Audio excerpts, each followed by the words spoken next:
Hello, everyone, and thank you so much for joining us on another amazing episode of HBCU Highlights. My name is Andrea Evans, and I'm here with my fabulous co-host, Ashley Deadweiler Jones, and we are really excited about this episode of HBCU Highlights because we are going to talk about the importance of voting and, most importantly, why we run for office, why we should vote. And I know, comment below if you've already voted. We want to give you a shout out because every vote counts, right? So we're going to go all the way to the polls and rock the vote and do what we can. But we have two amazing guests, and I'm not just saying they're amazing because they're running for office. You're going to see for yourself, but they are our Spelman sisters. So, Spelman has a standard for excellence. And today I have two excellent women joining us. We have Judge Juanita Purdy, who's Spelman Alumnae, class of 1989. And we have Cynthia Wallace, who is class of 1993. And let me just tell you all briefly that Judge Juanita Purdy is right now Associate Judge in Dallas, Texas, and she is running for the 95th Civil District Court in Dallas, Texas. So she's going to tell you all about why she decided to run and just run again, because you've been running, Judge Purdy, and we're proud of you, but you're running again. So we want you to talk about that. But Cynthia Wallace, you are equally as amazing, because if Cynthia wins this position for the congressional district in North Carolina, she will be the first African-American, and I'm just going to stop and say period, that's it, ever, to hold that position. And she just told us tonight that she will be the first Spelman alumni to ever be elected to Congress. So calling on my Spelmanites, we need everybody to run to the polls and call everybody they know in North Carolina. But I'm going to let you all tell us yourself about why we should vote for you and why you ran. But let's just take it back to the beginning, because I know that when you all were growing up, you were amazing students, I'm sure. And you had a lot of choices when it was time to go to college. And you both chose Spelman College. So let's just start with Judge Juanita Purdy. Why did you choose to attend Spelman College? Well, thank you. Thank you so much for having me. I'm happy to be here with equally fabulous co-hosts. So thanks for the invitation to be here this evening. But, I often have a funny story about choosing Spelman. I grew up in Tampa, Florida. I was a cheerleader at my high school. I attended public high school. But my parents, my mother in particular, would always suggest to me, why don't you look at Spelman? Or, why don't you read this article? Let's schedule a visit. And my first response to her was, I'm not going to that all-girls school. Like, why do you keep leaving these Xerox copies on my bed? I'm not interested. And she asked me, well, what schools are you interested in? And being the teenager that I was, I said, well, University of Miami. And I only said that because that's where everybody in my high school was planning to go to. Many of the African-American students that were in Florida, they went to Florida A&M or they went to Bethune-Cookman. And the majority school was the University of Miami. That's where people wanted to go. So I was just one of those people that were, following the crowd. This is what I want to do too. And my mother said, well, let's just take a look. And I still was sort of being rebellious, not really wanting to follow her direction. But she knew me and she knew me well. So she arranged for me to have a visit during the beginning. It was literally towards homecoming, like that homecoming time. So like college applications are due, but she arranged for me to have a visit. And at that time I was put up in a dorm with Spelman students. They were freshmen. I got to stay over. I think we arrived on Thursday. I think I left on Sunday. And I was there probably for 30 minutes when I was like, oh no, I have been wrong. This is my home. I want to come here. So my mom planted the seed in me. She took action because I was the type of person that, you had to walk me through a few things during that time. So I had an opportunity to be on campus to experience Spelman and just fell in love. And so when I came home every day from school, I was running to the mailbox to see if I had a letter from Spelman. So that was my introduction to Spelman. When I got there, it felt like home. I felt like there were so many young women that were just like me. And it is, what we commonly refer to as a gift that always continues to give to me. So my mother planted that seed and it just worked out from there. Awesome. And the same thing for you, Cynthia. What led your steps to Spelman? What made you decide to what we do now, raise the bar, right? Isn't that what the Spelman sisters? Yeah, I'm still not good at it. I'm not good at it yet. We weren't doing it in 1993. But so I was not going to Spelman College as I entered my senior year in high school. I actually had done a summer program at Howard University between my junior and senior year in high school. And I had decided on Howard. And then a good friend of mine, she was thinking about Spelman. And Spelman started to write to me. And I started getting their information and I started, doing a little more research. And I said, I grew up in a small town in Georgia. So I'm originally from Springfield, Georgia, which is right outside of Savannah, Georgia. And so, I definitely knew I wanted to go to a bigger city for sure. And I just started reading about Spelman. They sent me the information and I just started, even just by reading about it, I kind of fell in love with it. And I applied to Spelman. I had not visited it yet. Went with my parents to one of the weekend programs, or just a day in your life, I think, a day in your life at Spelman. And it was interesting because I was probably like most of the women I learned that first day, I guess, when they talked about all the valedictorians and all of the people you were there with. I was always a great student. And I was almost assumed I'd get into whatever school I applied to, most of them. And when they started going through the statistics of the number of applicants and the number that get accepted, I started getting nervous for the first time. I'm like, will I be accepted to Spelman College? And similar to, Judge Purdy, I was looking at that box and got that letter and was, thrilled. And, since that time, I was the first person in my family to attend Spelman. And we've had 4 other women become Spelman women after me. Wow. A sister, a niece, as well as 2 cousins. So Spelman, it's become a love for us. I've definitely, I know that I'm sitting in this space doing what I'm doing in large part about, from what I gained through those years at Spelman College and the 27 years I've still been involved with the National Alumnae Association of Spelman College. And so that's my Spelman journey. And, thought I was going to DC and ended up in Atlanta. You both light up when you talk about Spelman, and Ashley and I can't stop smiling because I'm excited that you have that just glow about you when you talk about it. And obviously you graduated, like we said, but now what was your degree from Spelman? And I want to talk about your degree, but also talk about your favorite memory at the same time. And that could be something that happened on campus or a professor influencing you. But let's talk about your favorite memory and what your degree is in. Judge. So you want to go first, Judge Purdy? I'm fine. Go ahead, Cynthia. Well, I got my degree at Spelman. I got a bachelor's in mathematics, and so I'm a STEM person. Always kind of was in high school, and it naturally, went on at Spelman. And I, got my master's in statistics actually after Spelman College. Went directly to the University of North Florida.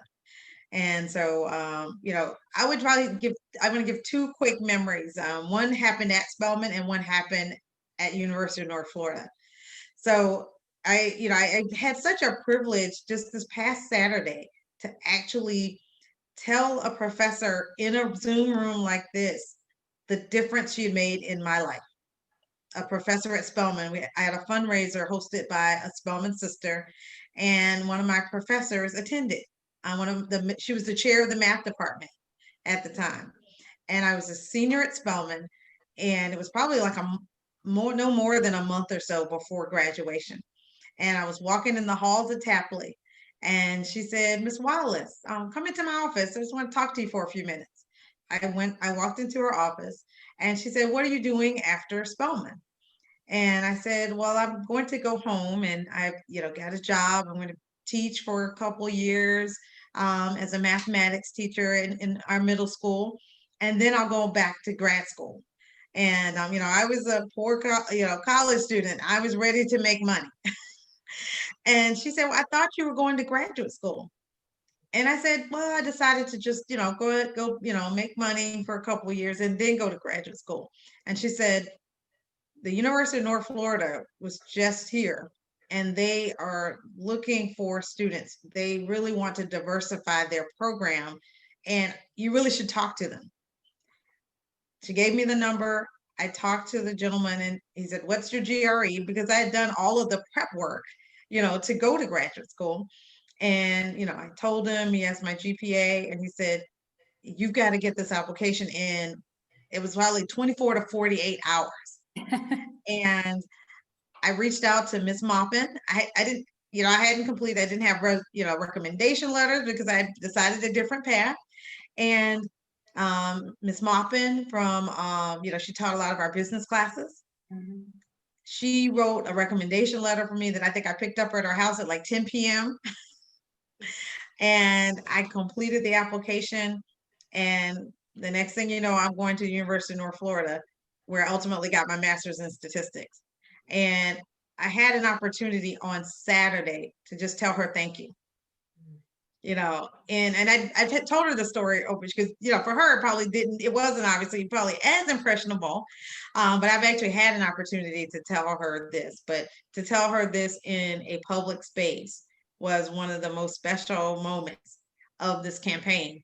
And I said at that Zoom that with the pandemic and the twists and turns it has caused, being a first time candidate running for Congress in a pandemic has been no small feat. But what it has afforded me is an opportunity like this to have a chance to, do, presentations like this and have events with people and friends and family members from across the country. And without COVID, this wouldn't have happened. So I think of everything you look at, what are the positive things that it's brought from it? And that's the way I've always kind of looked at things. And then the last quick story is fast forward to graduate school. And one day a lady put there was a business card on my windshield because I had the Spelman tag with the little outline that many of us, I'm sure most of us had. And she had a card and she said, I see you're a Spelman graduate. I am as well. Come by my office. So Juanita Barnes, she was class of 1973, was in the career affairs office at the University of North Florida.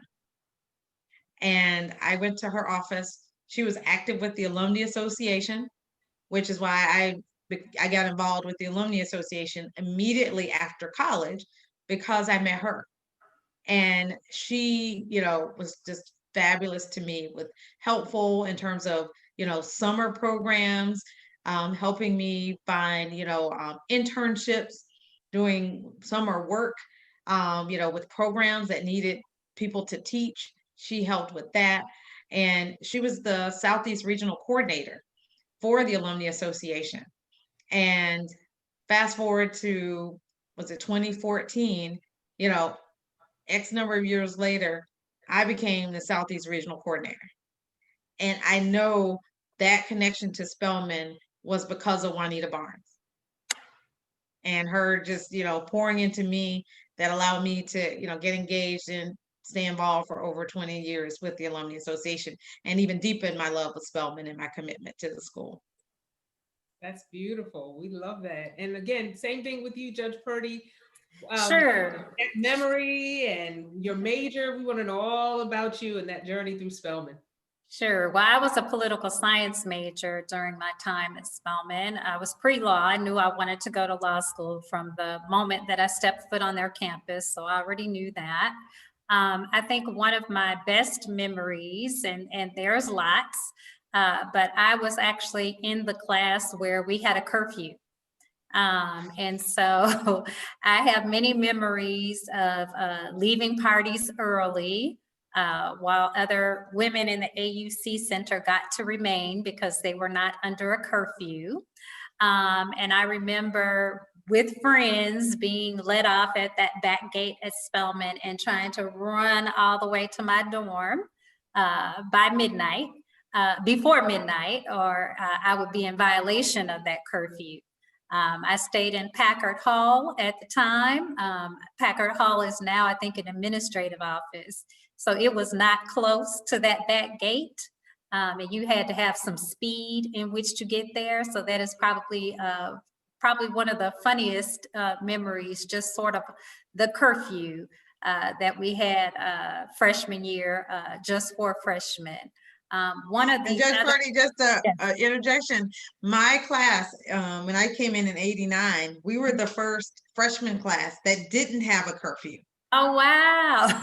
And so the upperclassmen they weren't happy with us. And we said, we didn't make the decision, but we were happy not to have it. Yeah. You know, it was one of those things that it was like, I must have missed that in the informational materials.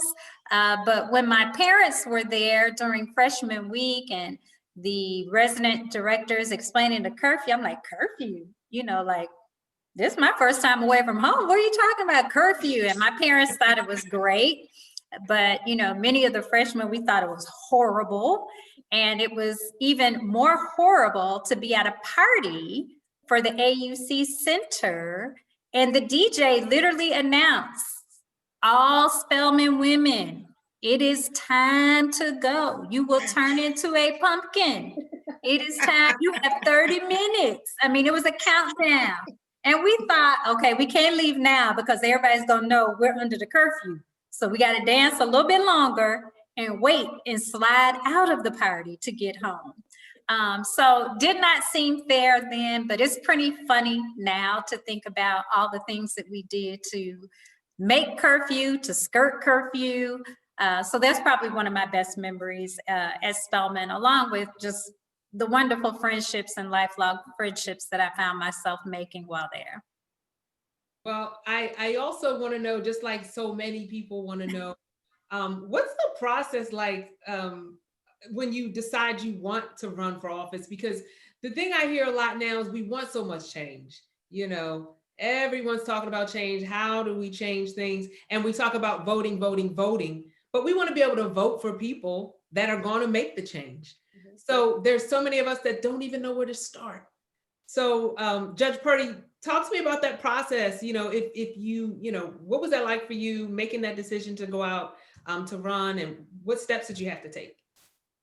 Well, I think one of the biggest challenges for African-American women is you find yourself at a period of time in your life where you are having kids, you have a husband, you're maybe taking care of parents who are getting up in age, making some hard decisions as to whether or not you're going to move parents closer to you or you're going to move your family closer to them. So I think for most women, and I won't even put the restraint on that for African-American women, but I just think women in general, we always feel like there's not a good time. You know, maybe when I get this freed up, I would be able to do something like run for office. I knew that I always wanted to eventually, when I became a lawyer and practiced for a while, I thought before I had children, you know, I would like to be a judge, but sort of when you start to have children, you're like, well, maybe that's just sort of a dream that I'll just have to put back there for a while because I have other priorities right now. And when I would talk to some mentors that I had about, I would like to do this, but I have small children. They told me the same thing. And when I kept hearing the same thing from different people, it was, if you are waiting on a perfect time to run, you will never run for office. It's never a perfect time. You have to run when it is right, when the climate is right, but not necessarily when it's right in your personal life in which to run. I was a litigation lawyer. I was in a courtroom 90% of my practice. I traveled to courtrooms throughout Texas, throughout the United States.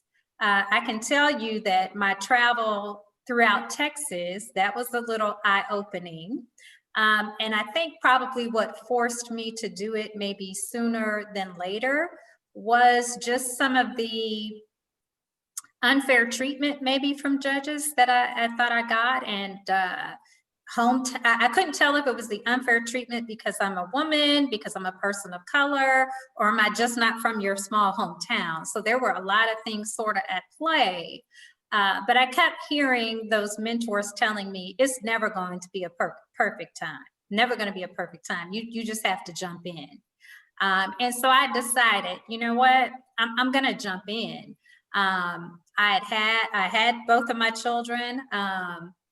I decided I would do it while they were young rather than older, and that they would just have to come with me to meetings, come with me to Democratic Club meetings, and sit there and do their homework or color or whatever it is they were having to do, but they would have to come with me.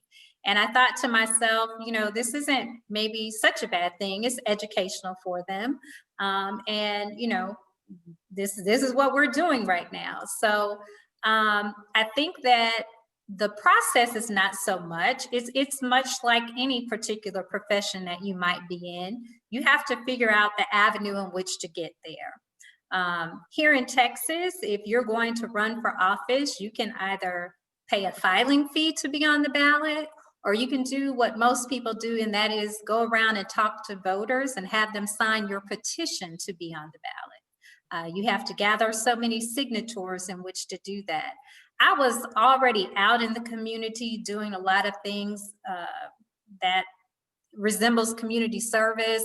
I was the Black Bar Association president for our region here. I was very active. It was just something that I've always done, something that I was taught to do. As a young person, I did it at Spelman as well. So it wasn't anything that was foreign to me. And when I first started practicing law here in Dallas County, which was I came to Dallas from Houston, that was in 1994. The particular court that I'm sitting in now, there were nothing but white men on the bench. There weren't even white women at that particular time.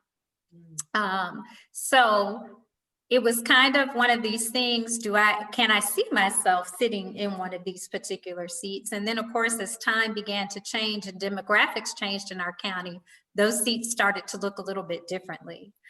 So I took interest in it. I think you have to decide again, it's not going to be a perfect personal time for your life. If you are wanting to do this, don't wait. Do it while you're passionate about it.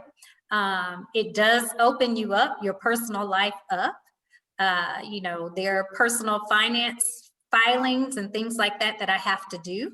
And so that's just part of my job. It's no different than someone that might be an engineer or someone that might be a marketing person. That's just part of my job. I didn't necessarily have a particular incident that I was mad about that pushed me to run. I knew I wanted to be a judge, and it was a matter of just how do I get there? I'm very methodical, so I had to map it out. How do I get there? And, you know, lo and behold, when I got into this particular race, pretty much, you know, Black women are a hot commodity in politics right now. So again, while I thought it wasn't perfect timing for me, it was perfect timing for what the party is seeing and what they are experiencing. I was on a call before the vice presidential debate with the Biden-Harris team here in the state of Texas. About 300 African-American women were on that call, and we have 50 African-Americans women on the ballot here in the state of Texas. And so what we're seeing is that people are stepping up. People are tired of what they're seeing, tired of what they're experiencing, and they know that I can't leave it up to somebody else to do the job when I can do the job myself. So that's sort of my scenario as to how I got involved and how I jumped into politics.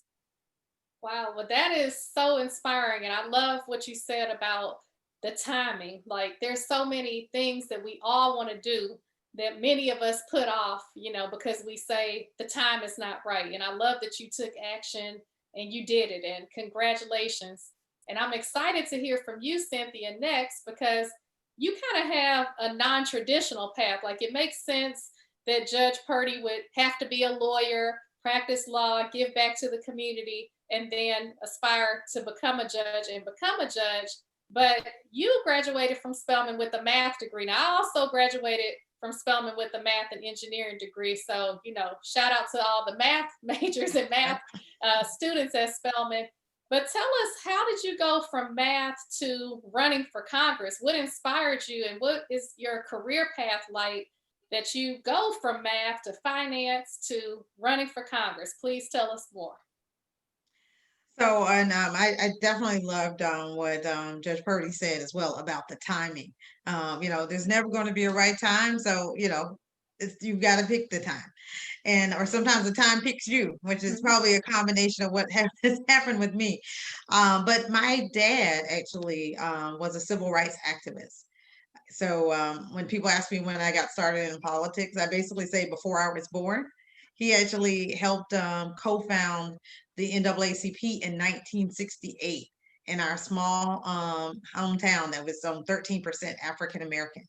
And so he lived a life of service. He was the first African American elected to our county commission in our hometown.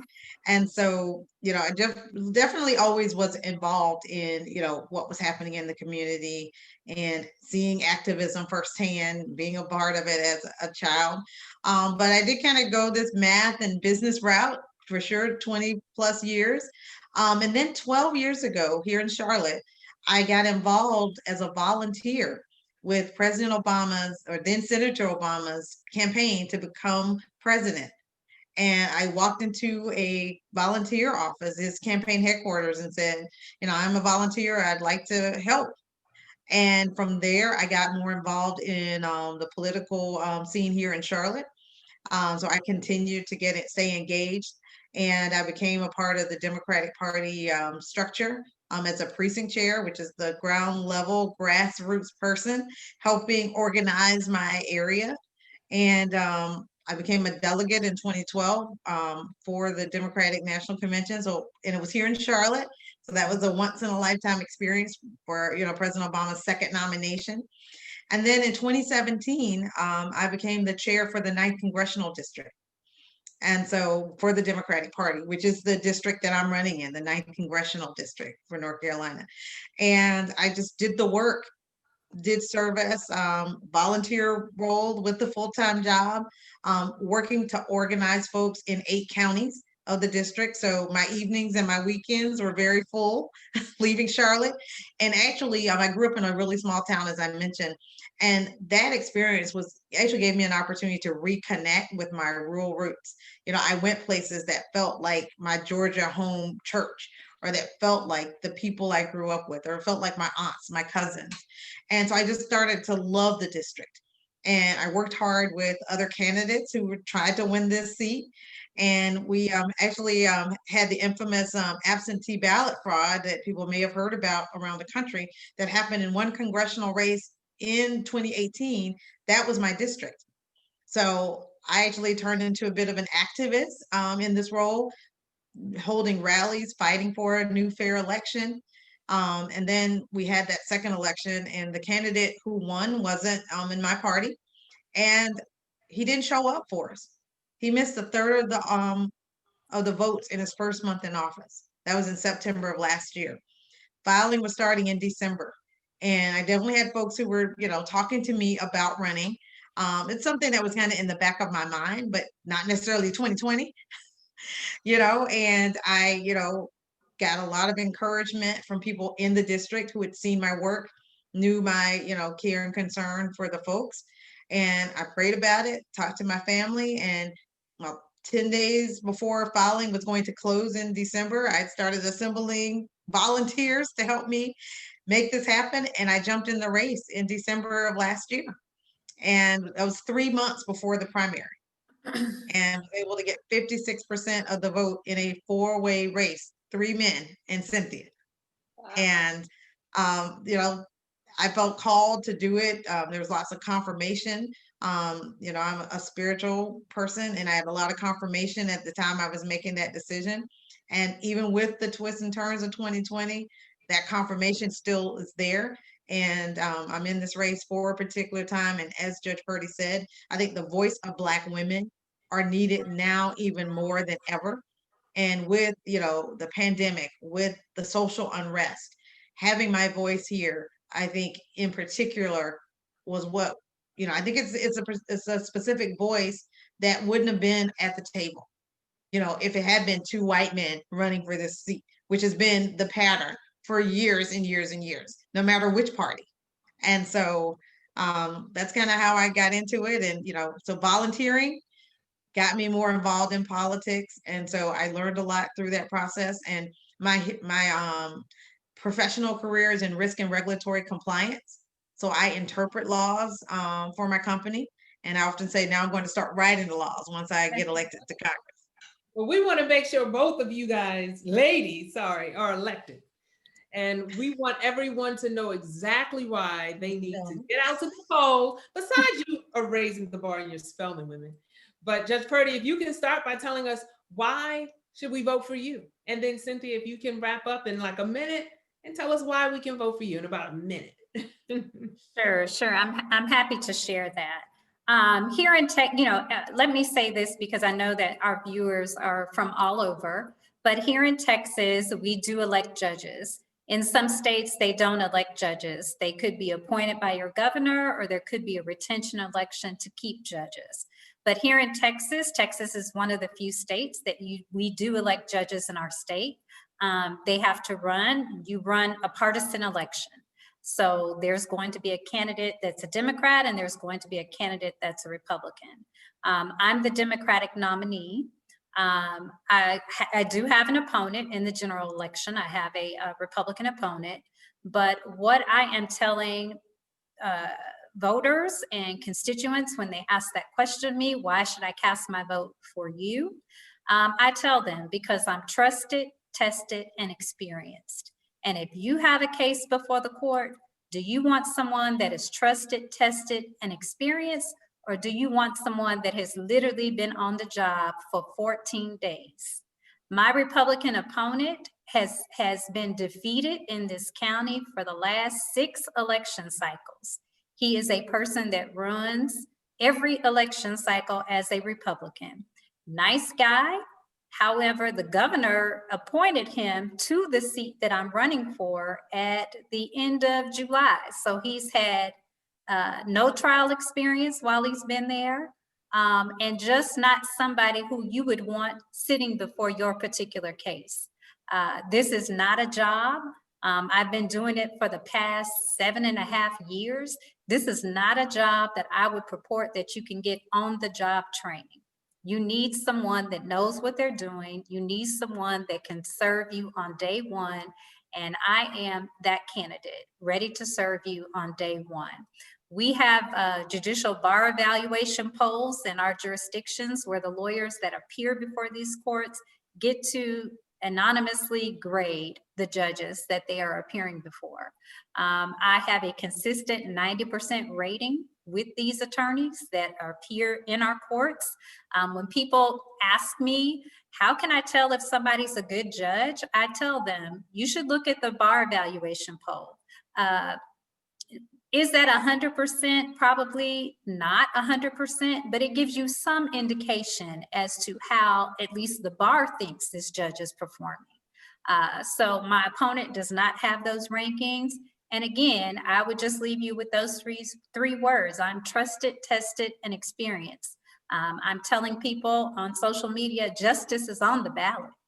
And if you want a jurist that is going to make sure you have fair and impartial rulings, I'm that jurist, Judge Monica Purdy. All right, well, I'm ready to vote for you. I wish I could. But as Judge Purdy said, most folks probably watching this don't live in North Carolina, but I am running for the 9th Congressional District. And I tell folks, why do you want to vote for me? You vote for me because you're going to be electing a fighter for them, a person that's going to show up like I've done for many years as that 9th Congressional District Chair, not staying in my urban setting, but going out into the rural areas of this district, because that at the core of me is who I am, that I reflect this district with my rural and urban values that I've built over my lifetime.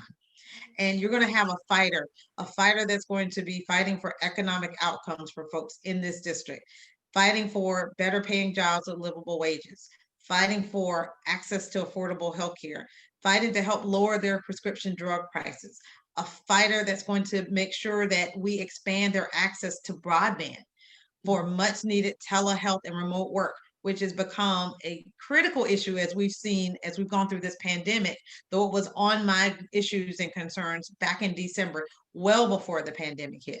And they're going to have a fighter that's going to be working on reducing the $1.5 trillion in student loan debt that's crippling our society, as parents and their children alike are drowning in mortgage-sized debt. And they're going to have someone that is going to be focused on their district and their needs and concerns. Unlike my opponent, who focuses on partisan political issues and the divisive issues, I'm going to be focused on them. The things that you're talking about at your kitchen table, when you're concerned about how are you going to pay the rest of your rent? How are you going to, put food on the table? Those things that you care about, that's what I'm going to be there focused on every day, every minute, and I'm going to be there for you. So that's why I tell them, you want to support me, that's what you're going to get when you do. All right. Well, thank you both for taking your valuable time during this campaign trail to spend it with HBCU highlights and our viewers. And we know that right now everybody is feeling energized, feeling inspired, just like Ashley and I, to make a difference. And like Judge Purdy said, to take action. The time is now. I love how you said justice is on the ballot. So every vote counts. We want to encourage you all, if you feel inspired, to run for office. And we want to encourage you all to vote. Even if you're not in a position to run, you can make a difference just with one single vote. And I definitely want you all to give your websites, and we will provide that in the caption. But just because you can't cast your vote in Dallas and you can't cast your vote in North Carolina doesn't mean you can't support the candidates financially. And they need all the help they can get, whether that be reposting this video, sharing their pages on social media. Do what you can, and let's get Judge Monica Purdy elected again in Dallas. And let's elect Cynthia Wallace to Congress in North Carolina so we can say our Spelman sister is in Congress, but not only that, so we can have fair representation. So we want to thank you both, but just quickly, Judge Purdy, what is your website where people can support you and follow you? Sure. My campaign website is judgemonicapurdy.com. You can find me at that same handle on Facebook, on Instagram, the same handle, and I tweet. So Judge Monica Purdy, if you do a search, judgemonicapurdy.com, that should all come up for you. And my website is cynthiawallace.com. You can see the sign, very simple. And some version of Wallace for Congress on Twitter, Instagram, and Facebook. And I'm definitely, one of the things too, even if you don't live in North Carolina, there are 435 members of Congress, and we vote for the entire country. So the decisions that are made in Congress don't only impact folks in North Carolina. So definitely need your support. We've got, 7 days until Election Day, 7 days to literally, save our democracy, because that is what you're voting for on November 3rd. And so we definitely love your help, love your support. Thank you so much. Well, And thank you. Cynthia, we needed to see your shirt before we could. Yes. Oh, yeah. Make sure that you show us Spelman Women Vote. I like That's right. It's so perfect because Spelman Women Vote, Spelman Women Run, and then we're going to just end it with Spelman Women Win. So we cannot wait to see the results of the polls and celebrate with you, Judge Purdy, as you become reelected as the judge in Dallas in your county. And Cynthia Wallace, we are so excited and cannot wait to welcome you in Congress. And we want to be invited to your Zoom parties. So make sure Okay. you share all that information with HBCU Highlights. And we want to thank you all for watching. For more inspiring videos and interviews like this, check out hbcuhighlights.com and follow us all over social media. And thank you again for your support. Thank Thank you. you all. Have a good night. Good night.